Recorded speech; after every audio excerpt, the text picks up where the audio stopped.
Bonjour à tous et bienvenue dans cette nouvelle vidéo. Tout d'abord, je vous invite à vous abonner si ce n'est pas déjà fait, afin que vous puissiez recevoir les notifications concernant mes nouvelles vidéos. Aujourd'hui, nous allons voir les caractéristiques du prêt donneur. Alors, je vais vous faire un petit rappel. Comme vous le savez, la question du financement est cruciale pour toutes les entreprises. Et cette question n'est pas à prendre à la légère. C'est une question centrale pour toute entreprise, qu'elle soit petite, moyenne ou grande. En effet, presque la moitié des entreprises créées disparaissent dans les 5 ans. Et la cause est souvent liée aux difficultés financières de l'entreprise. Il est donc d'une importance capitale pour une entreprise de bâtir un plan de financement. Et il est aussi important de prendre en compte la durée. Et le plan de financement peut être établi à court, moyen et long terme. Alors, qu'est-ce que le prêt donneur? Tout d'abord, le prêt donneur est accordé par les organismes publics, par les organismes aussi financés en partie par l'État et par les collectivités territoriales. Donc, à la différence de l'emprunt bancaire, le prêt donneur est accordé par ces trois principaux acteurs. Et aussi, le prêt donneur est accordé à l'intéressé et non à l'entreprise.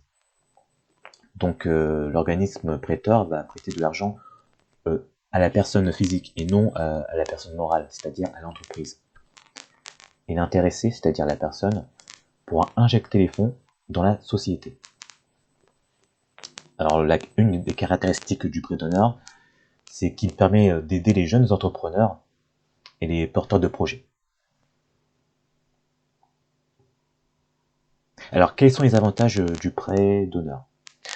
Les avantages du prêt donneur sont multiples, hein. Comme on peut le constater, le prêt donneur est à taux zéro. Donc ça, c'est un très gros avantage, notamment par rapport au prêt bancaire classique, parce que le prêt bancaire classique est soumis à divers taux. Et le prêt donneur n'est pas coûteux. Il n'est pas coûteux car il n'y a pas de coût, des coûts supplémentaires comme le coût d'assurance, le coût de l'emprunt. Et de plus, il n'exige pas de garantie. Il n'exige pas non plus de caution personnelle. Et de plus, il permet aussi de bénéficier d'un accompagnement de l'organisme prêteur. Donc là, c'est tout l'inverse d'un prêt bancaire classique, comme vous le constatez.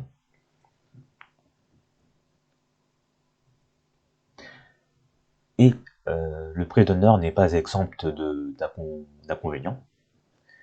Le prêt donneur nécessite de passer devant un jury afin d'obtenir le prêt.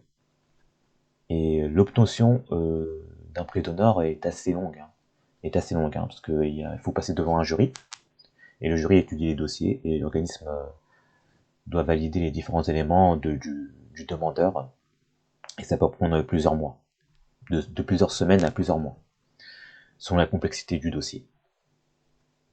Il y a aussi un autre inconvénient du prêt donneur, c'est que le montant des prêts accordés est limité. En général, c'est moins de 100 000 euros. Alors que l'emprunt bancaire, le montant n'est pas limité. Hein. Une entreprise peut prêter de l'argent à une banque pour n'importe quel montant. Et aussi, le remboursement du prêt donneur doit intervenir dans les 2 à 5 ans. Alors que pour l'emprunt bancaire classique, l'emprunteur pourra rembourser à des échéances beaucoup plus longues que pour le prêt donneur, justement.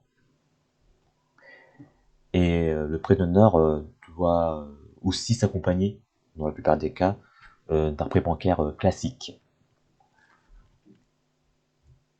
En conclusion, le prêt donneur est un prêt à taux zéro et il n'exige pas de garantie ni de caution. Et il est accordé par à une personne physique et non à une entreprise. Donc c'est un organisme public qui accorde le prêt donneur à une personne.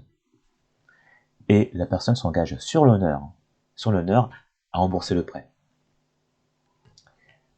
Et le prêt donneur permet notamment d'aider les jeunes entrepreneurs, les entrepreneurs en difficulté, et les entreprises en développement.